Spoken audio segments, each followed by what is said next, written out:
Hey guys, it's Kevin here for Penny Dreadful, Season 2, Episode 5, Above the Vaulted Sky, and wow, what a crazy episode this was, seriously. This episode was truly insane. I mean, we got some of the scariest scenes, I think, from the show to date in this episode.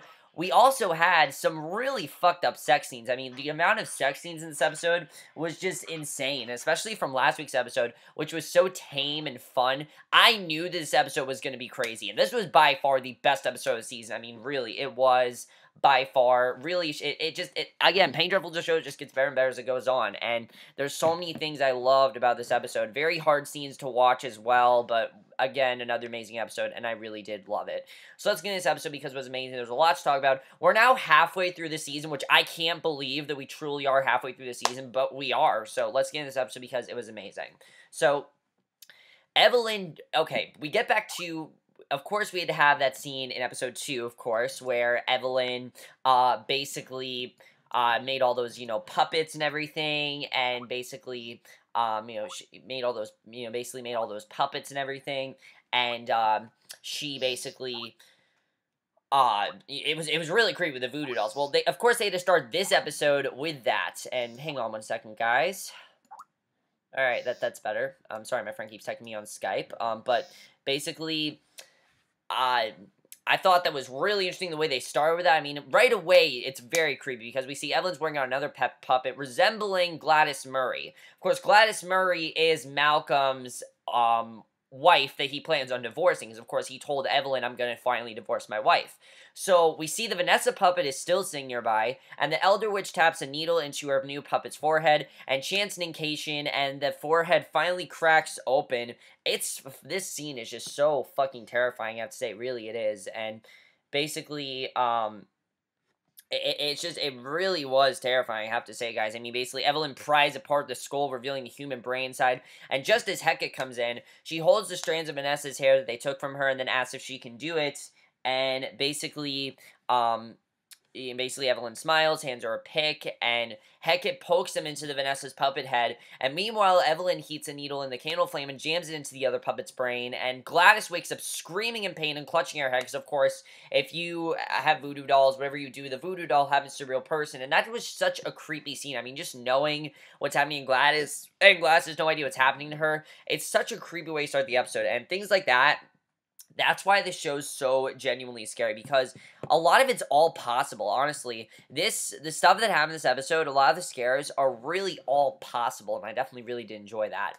So, after boarding up the front door of Malcolm's townhouse, which is understandable, obviously the group is now recovering from the attack that Hecate just said, that the Nightcomers just had on them, and it's understandable why they're boarding up Malcolm's house. Obviously, they just had that whole attack. So Ethan tells the others what a siege is like, and he explains that he fought with an army unit that laid siege to the Epoch, and describes how his unit surrounded a group of the Indians, and some of them infiltrated the village, and the Apache underestimated the ruthlessness of their enemies, and they were wiped out to a man in 15 minutes, and Ethan warns that they can't let themselves be infiltrated and surrounded, and Vanessa explains that these Nightcomers are making a fetish using her hair, and Sabine says that they must consume the flesh out of their enemies to take that power, and Vanessa says that the Nightcomers don't venture out in the day, which is true. Obviously, they're Nightcomers. They come out at night. So Ethan says they must gather every weapon and ritual to defend themselves, and we get this really awesome scene of them basically just trying to basically get any weapon they have and just preparing for this attack, because they don't know what's going to happen. So Sabine and Ethan cast rituals while Lyle goes to the basement and performs a Jewish ceremony, and Vanessa inscribes her scorpion mark in blood on the doors, and Sabine stands ground. So they're really just all preparing for what their next attack is going to be, because they don't know when their next attack is going to be. So Vanessa goes to her bedroom and prays, and she hears something moving in the room, and I really loved this scene, I have to say. Something I really have been loving about the show, I said, is just the way they're changing the character dynamics, and one of the best dynamics by far this season is Vanessa and Ethan. I think they work great together, and this scene I really did love. Because she opens her eyes, and Vanessa sees the witches surrounding her, and she runs to Ethan's room, interrupts him praying, and tells him that she thought that the witches were there, but she can't tell anymore what is real and what isn't real. I mean, she's just so terrified that the witches are everywhere to her, which is understandable. I mean, just think of what happened. I mean, one second they're there, one second they're not. So Ethan assures her that she's safe, but Vanessa says that she'd rather be locked up, and she asks if she can sleep there, and Ethan immediately agrees and assures her that he knows what it is like to be scared of the dark. And as Ethan goes to the couch, Vanessa says that she knows he believes in God, and the American comes over and says that the blood is on their hands, nor God, and they make themselves into what they are, and she wonders if Ethan is killing is part of God's play, and he tells her to talk to him when she has killed someone, and Vanessa says they are together for a reason, and I really loved the scene. She accepts Ethan no matter what he's done, and he tells her to get some sleep. In many ways, they're very similar. I mean, they both have these things, they don't really know what's going on with them. Of course, Ethan, he's a werewolf, but he doesn't really know how to control that, and Vanessa is a witch, and she really doesn't understand what's going on there, and I think it's really interesting the way they're handling out the season. Definitely something I'm really enjoying is the connection between these two. So at the lab, John tells Victor to turn Lilly over to him, because obviously the whole plan was this was supposed to be John's bride, not Victor's. And Victor angrily tells his creation to do it as he wishes, and John chokes his career, reminds him how different their lives would be if Victor had created his child with kindness, which, yeah, would be different. Obviously, people wouldn't look at, John the same way. And when he releases Victor, the doctor tells him to go, and suddenly nervous, John asks what Victor has told Lilly of him, because obviously he's concerned about Lilly. He wants to be with Lilly. He wants Lilly to think of him as a good person. He doesn't want things to go badly with Lilly. Obviously, he wants things to go well with her, which, again, that's understandable why he wants things to go well. Honestly, I can't really blame him for wanting things to go well. I can understand why he wants things to go well. So yeah, he basically just wants things to go well with Lilly, and basically what ends up happening is that he asks him what she thinks of him, and basically we see that basically Victor says that Lilly believes that John to be her fiance before the accident, and that's really all she thinks of him. So other than that, he told Lilly nothing of her feelings for Caliban, which I think is really interesting that he did that. So Victor admits that Lilly asked if she should love Caliban, and that he said that it was up to her. And basically, John agrees and asks if Lilly spoke of his face, and Victor says that she's seen no one except the three of them. So he says that he'll be glad once both of them are gone from his life, and John agrees. So Victor leads John up to Lily's room, and this basically is the time where John's gonna see if he really can connect with Lilly, because obviously Lilly, it's clear that she fancies Victor over him, but we are gonna see if maybe they do have something.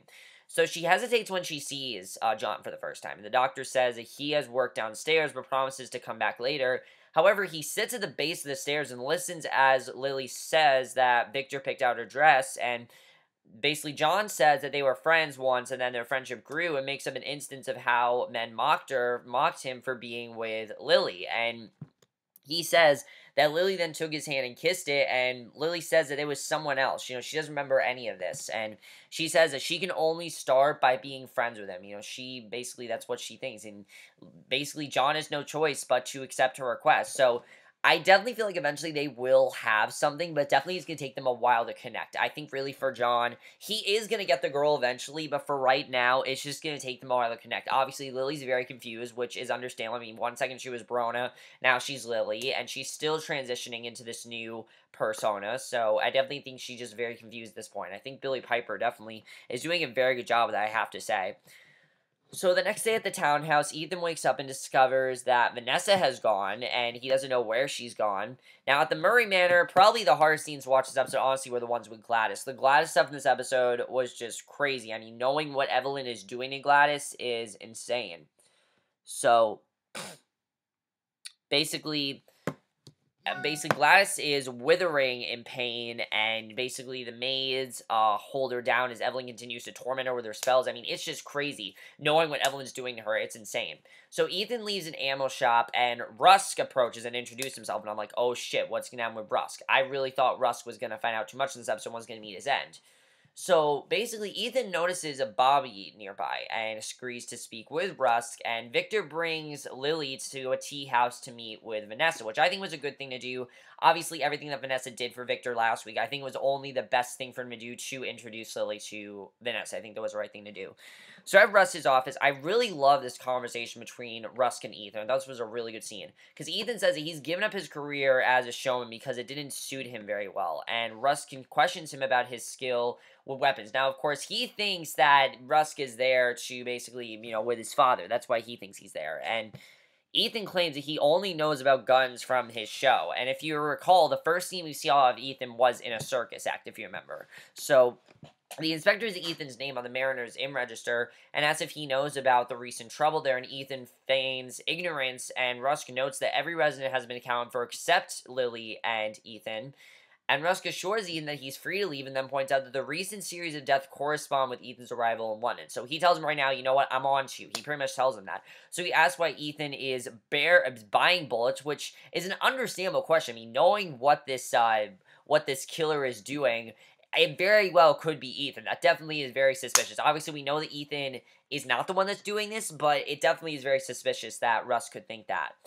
So, basically, he points out that the murder victims weren't shot, and the inspector says that one man survived the massacre at the inn, and then says that they have been unable to find out anything about Ethan's background, which, again, is making him very suspicious of him. So, Ethan says that he's leaving, and Rusk goes with him. He doesn't trust him at this point. I think Rusk is like, he just doesn't trust him. Every move that Ethan makes, it just makes Rusk more and more suspicious, which is understandable, really. I mean, Rusk is doing... I can understand why Rusk is so suspicious of Ethan. How can he not be? Ethan is just sounding suspicious of what he's saying. Obviously, we know that Ethan isn't doing these things that Rusk is accusing him of, but he's not making himself look any better. Really, he's not. So, at the tea house, Lilly compliments Victor on his generous nature and awkwardly employs the napkin and silverware, and Victor helps Lilly through the conversation, much to Vanessa's amusement, and Vanessa soon excuses herself for another engagement. I was wondering if she realizes that this is Brona, but she doesn't realize that.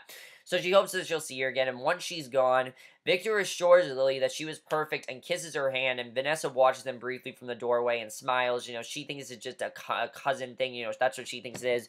So she's happy that she did help them out there. And honestly, I think it was good for Vanessa. For once, she does have some sort of happiness in her life. After all she's been through, I think she really does deserve it, She definitely does deserve it. So, Rusk walks with Ethan back to the ammo shop. He is not taking those answers just as an answer. He knows that there's more going on. He doesn't trust Ethan. He wants to know more what's going on, and he definitely is very suspicious of him. So, Rusk talks about service in the military, and Ethan notes the junior inspector shadowing them. And when the inspector asks about the Indians, Ethan claims that he's from the east, but Rusk identifies his accent as being further west, which... yeah, I mean, it is a very thick, accent, and I definitely could see it being from the West. So, Rusk admits that the U.S. War Department hasn't provided him with Ethan's records, but promises that he'll keep at it. And once Ethan walks off, Rusk nods to his junior to continue following Ethan, and Ethan ducks out the back of the nearest shop and loses his pursuer. So, for right now, he's safe. He definitely is not safe, but I definitely feel like there's stuff that we don't know about Ethan. Ethan pretty much is a John Doe to Rusk. That pretty much is what Ethan has given Rusk. He's given him as much information as a John Doe would. That's really what Rusk knows. He knows some things, but he just doesn't know enough. And I definitely feel like Rusk is going to get a lot more answers, and he definitely is going to be watching very careful watch of Ethan, so we'll have to see what happens there. So Vanessa's working at the Cholera Award, and John's back, and I loved seeing these two work together. I really do love the Cholera Award because it's a great time for these two to connect, definitely. And she greets him, and they talk about John Clare, the poet that Caliban took his alias from. Of course, Caliban, that is his real name. He's now we do realize that he has taken his identity from John Clare, which was something that a lot of people were suspecting. I'm happy that they did point it out in this episode because that's something that I know a lot of people are talking about. So, John recites from Claire, and Vanessa echoes the words, and she then talks about how she took small pleasures in seeing Victor with Lilly, even if Victor doesn't know that he's in love with the girl, and basically, Vanessa admits that she's never been lucky at love before, and John notices how she met a woman recently, but doesn't know how to behave in front of her. Obviously, he's talking about Lilly. He doesn't know how to behave in front of Lilly. He wishes things were different. He just doesn't really know how to handle it. So, he knows nothing of social graces, including dance, and I thought this was a really sweet scene. Just seeing Vanessa invite him to dance with her and see the other woman into him. And surprisingly, John takes her hand after and they dance. Honestly, I would love to see an episode of just these two. That would be awesome, really. They work so well together. I love their bonding. I love what Vanessa's doing for John, showing him that you can be this normal man. You can be normal. You don't have to worry about what other people say to you. I think it's a really good message for someone like John. I think that's really good that John is finally getting to be human. He's finally learning human things. He's finally adapting human characteristics, and I think that's awesome that he finally is getting what he wants, because all season, this is what John has wanted. I think that's awesome that he's finally getting it. So Ethan returns to townhouse, and Simbine lets him in, and the leather-masked Rusk watches from across the street. He's just staring at Ethan, probably because of how suspicious he is of him.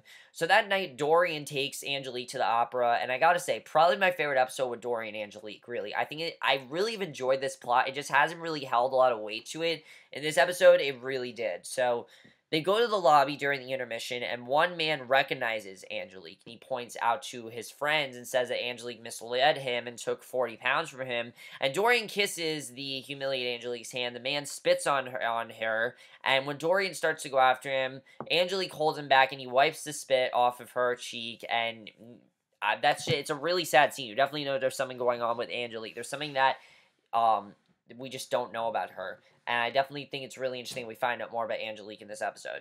So nearby, Malcolm is with Evelyn, sharing tales of his travels, and she accidentally pricks him with her drug ring while getting him a glass of brandy. What this really does is a distraction from knowing what she's doing to Gladys. Obviously, this will distract him. He won't question her.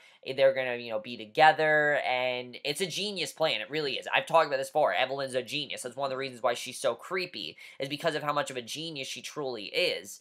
But what she's doing is just, it's so creepy, I have to say, and it's so trippy, but it's awesome at the same time. So at the townhouse, Ethan looks at the storm and then turns back to where Lyle is translating the relics, and the escapologist has found a repeated reference to Lupus Dei, the Hound of God. However, he vows to continue his search for a solution, because obviously Ethan's at the point where he wants to know what's going on with him. And I like that Lyle is slowly giving him answers. Definitely he's slowly giving him answers, and we'll have to see what happens there. So Dorian takes Angelique home, and she changes into Dorian's clothing, so she actually looks like a boy, which is who she truly is, of course. And he says that he's being what he is, but Dorian says that isn't what Angelique is. Angelique is a woman. She looks at herself, and she sees a woman. I mean, even though Angelique is really a man, she sees herself as a woman, and Angelique admits that we find out more of what happened to Angelique. I thought this was really well done, I have to say. And the actor that plays Angelique is doing a definitely very good job with her character. So Angelique admits that her parents ignored her, so she came to London and made herself over as Angelique. That's how she created this identity. Because no one really talked to her, they all ignored her, no one really cared about her, and I thought that was really interesting. So basically, unfortunately, though, she was fit to no trade but whoring, and Dorian admits that he hasn't known such humiliation, but that he knows what it's like to be different. Obviously, he knows what it's like to be different, not only because he's pansexual, but also because he lives forever. I mean, he lives forever, he's in that position, and he knows so many people, in that time, that he knows what he's talking about. So he assures Angelique that he's not fighting alone and cares for who Angelique is, no matter how she dresses, and Dorian kisses her, and after a moment, Angelique kisses him back, and it's honestly a very sweet scene. I do have to say, I thought it honestly was very sweet between those two. I really did enjoy it. But then, of course, we get to the craziness of this episode. Now, this is a show that can make sex creepy. I didn't think that was possible. They actually made sex creepy, and that I thought was really interesting. So Malcolm and Evelyn go to a nearby hotel. They're kissing beneath the awning. You know that what's happening with Gladys. You know what's going to happen to her, and he apologizes after a moment, but then kisses her again and says that he needs to be with her. She agrees, and they go inside, and Dorian and Angelique, in the meantime, they're having sex, and Ethan goes up to his room, finds Vanessa in the hallway. I thought these two were going to have sex, but they actually don't. She steps aside to let him pass, and they just stare at each other. Probably because of how similar they both really are. I mean, they're both really trying to find themselves. They're trying to figure out what's going on. Vanessa's trying to figure out why these Nightcomers are following her. Ethan's trying to figure out what's really going on with him. Is he really this killer? And I think that's really interesting overall. I definitely like how these two are relating to each other. So Malcolm and Evelyn go to their hotel room and kiss, and Dorian takes Angelique from behind. Malcolm carries Evelyn to the bed, and Gladys in the meantime is so creepy. She's crawling to the end of her bed, hallucinates the graves of Peter and Mina on the floor. I mean, it's so trippy, really. This whole sequence is so trippy. Her children crawl out of their graves as Gladys screams in horror. Vanessa strokes Ethan's face for a moment, then continues downstairs past him. They're definitely setting up a relationship between these two. I'm going to say that right now. They definitely are. So the drugged Malcolm has sex with Evelyn, and it's really creepy, honestly. It really is, because you know that he wouldn't really do this in real life. But the reason he is because she obviously put him under this, the whole ring. So Peter and Mina then advance on their mother, and she finally grabs Malcolm's razor, cuts her throat to escape the pain, and basically she killed herself. So, it pretty much worked. Her plan worked. Evelyn now has Gladys out of Malcolm's life, which is what she wanted Malcolm to do. Malcolm didn't divorce Gladys, she just killed herself. So, what is Malcolm's reaction going to be to this? I'm very interested in seeing what's going to happen there. Obviously, he doesn't suspect one bit that Evelyn has anything to do with the Nightcomers, but I definitely feel like at this point, he's going to definitely start to put things together. I mean, just think about what happened. Her looking at the graves and everything. I mean, no one really saw her do this, so I'm not really sure how Malcolm's going to react to this. I think it's going to be very interesting to see what actually does happen in terms of how he reacts to this, because I really honestly don't know how he is going to react to this. Honestly, I'm being completely honest. I don't really know how he's going to react to this. So I'm interested in seeing really what's going to end up happening there. That definitely is something I'm looking forward to. So we basically then see, at the end of the episode, though, I thought this was a very good ending. I definitely really enjoyed this because, of course, Vanessa knows that Lily and Victor have this connection, and frightened of the thunder, Lily finally goes to Victor's bed, cowers beneath the sheets. He assures her that she's safe and awkwardly puts his arm around her. And after a moment, Lily kisses him and draws back. And for a second, they're like, should we really do this? Because obviously, he's making her think that she's his cousin, which she's really not, but it is incestual because she thinks it is. So Victor pulls away, and he's like, should I really be doing this? And he goes for it. She pulls him back in and unties her nightdress. Victor gives in, and they have sex, and that's how the episode ends. So, pretty much, even though everyone had sex, everyone pretty much got closer in this episode, honestly. Even though everyone just had sex at the end, it wasn't just everyone had sex to have sex. No, they all got closer in some way, and I definitely really enjoyed that. And I thought this episode was just really well done in that regard. Let's first talk about Malcolm and Evelyn. Wow, there's a lot to talk about here. How is Malcolm going to react to Gladys killing herself? That's going to be very interesting to see what happens there. Evelyn also. Is Evelyn going to be able to completely isolate Malcolm from Vanessa? Obviously, it worked with, it worked with the whole, it worked with, what's his name? You know who I'm talking about, with, Joan. It worked with Joan, so obviously she wants to do what she did to Joan to Vanessa. So I definitely feel like that's where we're setting this up, and I'm very worried that Malcolm is going to end up dying because of that, but we'll have to see what happens there. Rusk. I think it's really interesting with Rusk and Ethan. Obviously, Rusk suspects what Ethan is doing. Is Rusk right about Ethan? Is Ethan really this killer? We don't really know the whole details of everything. And just like we're pretty much as lost as Ethan is right now, I think while Lyle is getting details, Ethan definitely needs to know more. You can tell that Ethan wants to know more. You can tell there's more that Ethan doesn't know about that he wishes he knew about. And you kind of do feel bad that he doesn't know everything he should. So I think that's really interesting as well. Vanessa. Obviously, Vanessa's trying to figure out more of what these Nightcomers are all about. I really love seeing the team up between these two. I also really love seeing her help out John. John, I think, really is the best. John, I think, Vanessa's the best person for John right now, because Vanessa can really relate to John. They're both really trying to find themselves. I mean, everyone in the show pretty much is trying to find themselves. Ethan is, Vanessa is, John is, Angelique is. A lot of people are trying to find themselves. I think it definitely is very interesting the way they're handling that. So that's really interesting as well. Now that Victor and Lily had sex, how is John going to react to this? Obviously, I think John is going to be absolutely pissed at them and be like, how could you do this? How could you do this to me? But it just seems like Victor wants nothing to do with John, and it's understandable why. He obviously wants Lily to himself, and he's made that clear that he doesn't want John involved. He wants Lily to himself, and that's what he's going to get. He's going to get Lily to himself, even though it's incestuous, which it's really not, but to her it is. Definitely, he now has Lily to himself. Dorian and Angelique, I honestly find their storyline pretty cute. I mean, I like that Dorian really does accept Angelique for who she truly is. Is this going to backfire on them? I'm not really sure. They have to get into the main plot somehow. Obviously, they're very separate from the rest of the plot, but they have to get into the main plot somehow. We'll have to see what happens there as well. But overall, guys, another really solid episode, I have to say. Really, they've just been on a roll. They really have been. They've been on fire all season. This was by far the best episode of the season. I absolutely loved it. Also, what is Evelyn's next move? I'm really not sure what her next move is. Now she's killed Gladys. Who is she going after next? Obviously, I think she's going to keep going after people one by one until everyone pretty much is, just, pretty much she's gotten everyone dead that needs to be dead. I'm definitely interested in seeing what's going to happen there. Evelyn just seems just so powerful, and I love about her character. She's so creepy, but she's so powerful as well. So yeah, by far best episode of the season. Let me know what you guys saw this episode. I will see you guys in my next video. Also, do you think there's any of a relation between Vanessa and Ethan? I definitely feel like that we're getting to that, but it's also, I think, more of just they're relating to each other. I think that definitely is more of what's going on there. So honestly, I would also love to see a John and Vanessa centric episode. That would be so awesome if they did that. Because these two just work so well together, and I love their scenes here. I love seeing Vanessa help John become a better, man, and actually have to get to do things that a regular man does and not be treated weirdly. I think it's really well done the way they're handling it, especially when you get to how Victor's treating him. I mean, Victor really is treating him in a very discriminating way. He really is being very discriminating towards him.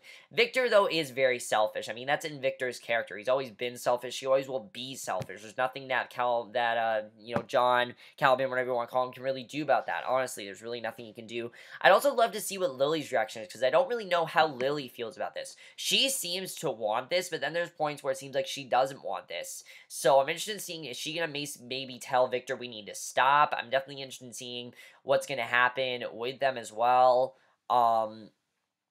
Is Vanessa going to find out that Evelyn is part of this? Because obviously she doesn't know that Evelyn is part of this. She doesn't know really what's going on there. And also the whole thing with Ethan and Hecate, that hasn't happened yet either. Are they still going to be together? Has Ethan realized that Hecate betrayed him? I'm not really sure.